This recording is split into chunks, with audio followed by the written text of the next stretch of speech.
Hello and जय Hind everyone. क्या हाल है सारे भाइयों के। उम्मीद करो दोबारा सारे भाई बढ़िया होगे। तो आज मैं बात करने वाला हूँ मेरे भाई GD1 GD2 जो आपका GTO के अंदर GD1-2 होता है। उसके लिए आप किस तरीके से तैयारी कर सकते हो, उससे क्या स्ट्रैटेजी मेरे पास है जो मैं आप सभी को दे सकता हूँ। देखो छोटी सी बात है, आपके आपने मल्टीपल जगह से कोई स्ट्रैटेजी सुनी होगी, डैट इज डिफरेंट थिंग। जो मैं आज आपको बताऊंगा that is going to be very very different. सबसे पहली बात तो GD1 और GD2 दो जीडी आपकी होती है GTO के टाइम पे। मैं आपको बताऊं, GD1 के अंदर जो टॉपिक होते हैं वो होते हैं जनरली IR से रिगार्डिंग, यानी इंटरनेशनल रिलेशन से रिगार्डिंग। तो आप सबको एक बात ध्यान में रखनी है मेरे भाई, अगर आपका करंट अफेयर अच्छा है, अगर आपका इंटरनेशनल रिलेशन अच्छे है, तो आप GD1 में अच्छा परफॉर्म करोगे। तो ये बात सबसे पहले आपको ध्यान रखनी है। दूसरी बात, GD2 जो आपकी होती है वो होती है बेसिकली जर्नल टॉपिक के रिगार्डिंग, कि जर्नल टॉपिक कोई भी हो सकता है, सोशल टॉपिक है, इंटरनेट का टॉपिक है, वुमेन का टॉपिक है, जो भी टॉपिक जर्नल होता है सबको उसके बारे में पता होता है। That is going to be happens in GD2। Now GD1 के अंदर मैं बता चुका हूँ ऑलरेडी आपको कि आपको करंट अफेयर के ऊपर मास्टरी हासिल करनी पड़ेगी। You don't have any option, और आपके पास टाइम है तो भाई करो, करंट अफेयर पढ़ो, इंटरनेशनल रिलेशन पढ़ो, आपको अच्छा फील होगा, आप अच्छा मास्टर कर पाओगे, उसके बाद अच्छा परफॉर्म कर पाओगे। पॉइंट क्या है, GD1 में होते हैं, जब भी आपको GD मिलती है तो वहां पर आपको दो या तीन लीड, आपको तीन लीड जनरली आपको मिलती है। उन तीन लीड के अंदर जब भी अक्सर मैंने देखा है क्या होता है, बच्चे क्या करते हैं कि एक लीड उठाई, उस लीड के ऊपर जस्टिफिकेशन देनी शुरू कर दी, और अगर दूसरा बंदा कोई चीज़ लीड दे रहा है, सेकंड लीड अगर उसने दी, तो आपने उस बंदे को बेसिकली उसके अगेंस्ट बात करनी शुरू कर दी, और अपनी लीड को सुपीरियर दिखाने के लिए दूसरे की लीड को खराब कर दिखाना शुरू कर दिया। असल में क्या होता है ना, जनरली किसी टॉपिक के अंदर तीनों लीड अच्छी होती है। कोई भी इंटरनेशनल रिलेशन हो, कोई टॉपिक अगर GD1 के अंदर आपको दे दिया गया, सबसे पहले आपको चॉइस मिलती है, तो ऑब्वियसली जो ग्रुप चूज करेगा वो आपको चूज करनी पड़ेगी। दूसरी बात, जब भी आप अपनी लीड उठाओ कि भाई मैंने अगर इस टॉपिक के रिगार्डिंग तीन लीड अगर आपकी है, मैंने एक लीड अगर उठा ली, तो इसका मतलब ये बिल्कुल भी नहीं है कि आपको उस लीड पर रिजिड रहना है। देखो स्ट्रैटेजी सुनना, अगर मैंने कोई एक लीड उठाई तो मैं अपने पॉइंट दूसरी या तीसरी लीड से ड्राइव कर सकता हूँ आराम से। बात बात के बीच अगर मैंने एक लीड उठा के पॉइंट देने शुरू कर दिए, दूसरे बंदे ने दूसरी लीड उठा के पॉइंट देने शुरू कर दिए, तो आई विल से कि just gentleman I accept with you, I agree with you up and adding on some point on this. आप मैंने कोई पॉइंट ऐड कर दिए, आपने उस लीड को, उस बंदे की बातों को रखा है, आपने उसकी बात को एक्सेप्ट करा है, क्योंकि फैक्चुअल उसकी बात भी सही है, वो खराब तो बोल नहीं रहा। फैक्चुअल उसकी बात भी सही है, वो खराब नहीं बोल सकता, लेकिन थोड़ा अप्रोप्रिएट आप अच्छा बोल सकते हो। उसने अगर एक बात रखी तो आप उससे ऊपरली बात रख सकते हो। मैं एग्जांपल आपको नहीं दे रहा, आप जो प्रैक्टिस कर चुके हैं वो इस बात को सीख पाएगी कि अगर सामने वाले बंदे ने कोई लीड मेरे सामने रखी हुई है तो मैं उसकी लीड को एक्सेप्ट करता हूँ, यस एक्नॉलेज एक्सेप्टेड।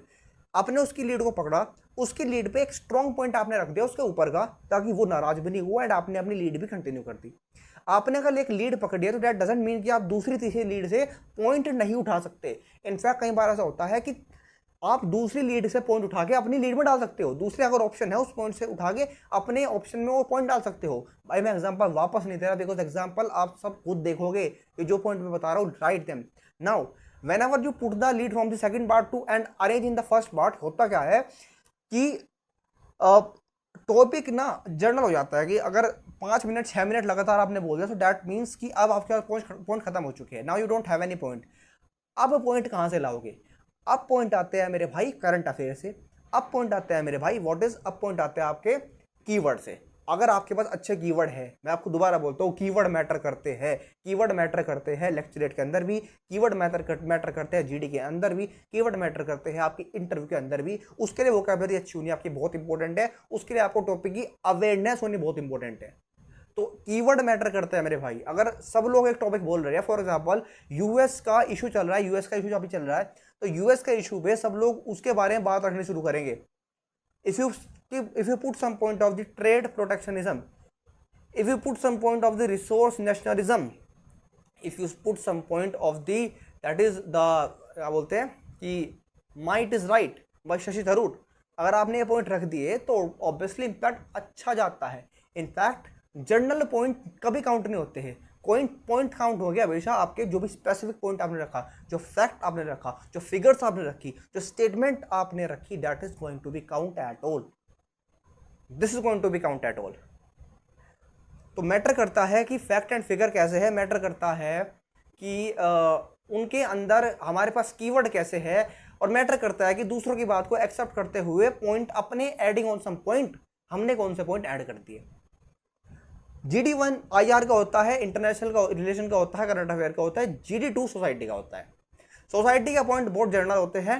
सोसाइटी का पॉइंट में you might have some different views, somebody might have some different views. अच्छे व्यूज आ सकते हैं अगर उस look you have different views, somebody have different views, दोनों के व्यूज को उठाओ, कंपाइल करो एंड डिलीवर इन सच अ वे कि आपके पॉइंट भी एक्सेप्ट हो गए, सामने वाले के पॉइंट भी एक्सेप्ट हो गए, and then deliver it. That is called as cooperation. Cooperation किया, पॉइंट पकड़े, सामने वाले के पॉइंट पकड़े एंड देन डिलीवर्ड। सामने वाला नाराज भी नहीं हुआ एंड पॉइंट्स आपके अच्छे हैं।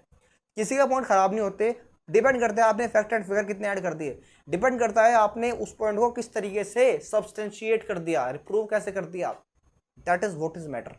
दूसरी बात, calmness is very very important. ज्यादा बोलना इज नॉट इंपॉर्टेंट, ज्यादा पॉइंट रखना इज नॉट इंपॉर्टेंट। मैटर करता है whenever you are silent you are thinking, and whenever you are thinking then you are responding. Think and response, pause, think, response, pause, think, response. This is the cycle, this is the evolution. Pause, think, response, this is the evolution everybody have to understand. So this evolution comes whenever you do in such a way ki yes I accept the point of other, I respect the point of others, and रुको, उससे अच्छा point निकालो, उस point अपने point को रखने के पहले सब्सटेंशिएट करो, बैठे हुए ऐसे करते रहो, so that everybody is thinking कि yes you are accepting but something is going on inside your mind, कुछ अंदर चल रहा है which you are not able to, which you will say whenever it is required।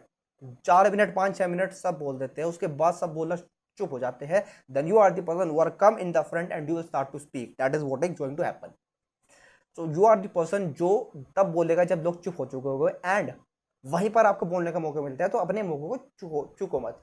Opportunity दी नहीं जाती, opportunity निकाली जाती है, छीनी जाती है।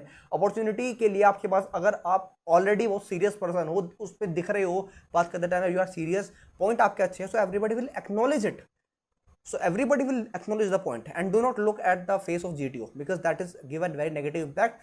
Look around your friend circle, look around the aspirants around your group, that is only matters. This is the strategy of the GD1 GD2। you must have a general knowledge, you must have an analytical thinking, you must have a rational thinking। यहाँ से अगर अच्छे सोचोगे then you will able to deliver better। that is what is strategy। I hope you understand the strategy and we will meet in the next strategy of whatever the task will assign to us। so thank you, Jai Hind।